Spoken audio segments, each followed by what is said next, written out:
Alright guys, craps table starting to come together. Got another update for you. As you can see, it's taking shape pretty well.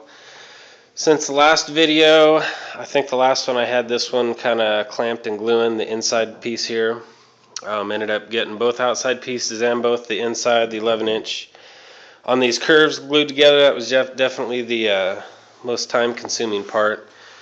The stupid carve cuts just take forever. So I got that done.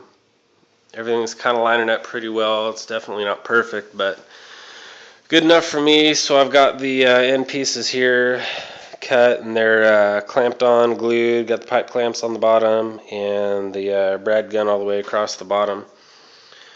So I'm going to let these dry till tomorrow, and they should be good. Tomorrow I'm going to do the inside section here. Probably just a bunch of clamps and maybe brad from the inside. And I got the 1.5 inch brad, so they'll stick out just a little bit, but I can sand those down. So I don't think I have clamps that'll reach all the way to the bottom, so I'll probably try that. So after that, still don't have the legs on. They're still sitting over there.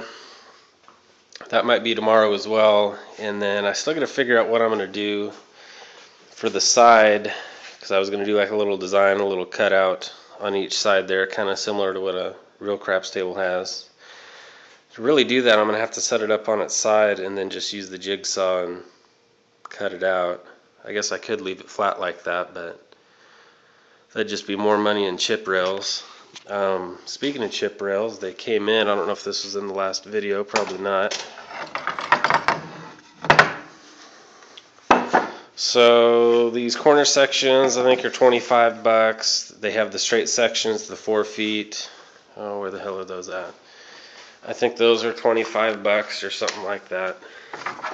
I was gonna make them, but after looking at these, I'm glad I didn't. So they sell the straight ones in the corner. I think they're both about $25 a piece.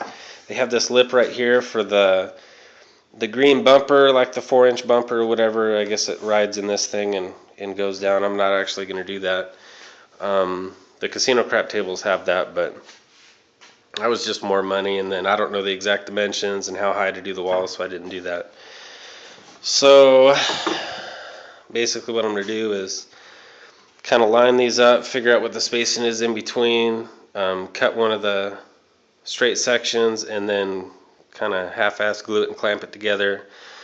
Go as far down as I need to go on each end, and that's pretty much going to be my template for the piece that's going to be on here that those will ride on, and then the armrest.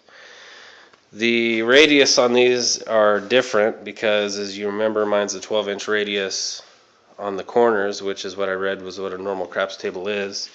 These are a little smaller. It's kind of a tighter corner, but if I move it out a little bit and kind of work with it, it'll look pretty good. So I'm going to use this, get this all kind of mocked up, and then I'm going to use that as my template to make the big piece of either MDF, or I might get another sheet of the plywood, and then I'll cut that out, brad it down, glue it down, and then these will go on top of that wherever they go, and then I'll have the armrest.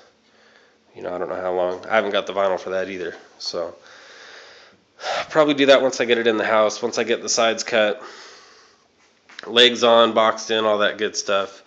I'm going to bring it in the house and set it up, and then I'm going to do all this stuff out here in the garage, and then I'll just do it in there, because then I want to do the felt and the diamond stuff before I do all this stuff on, because I think it'll be harder to get in there to do it. Maybe, maybe not, I don't know. So that's where I'm at right now. So hopefully I'll have another update in a couple days, and maybe 2 updates from now you'll actually have the felt on and some of that diamond rubber. So until then.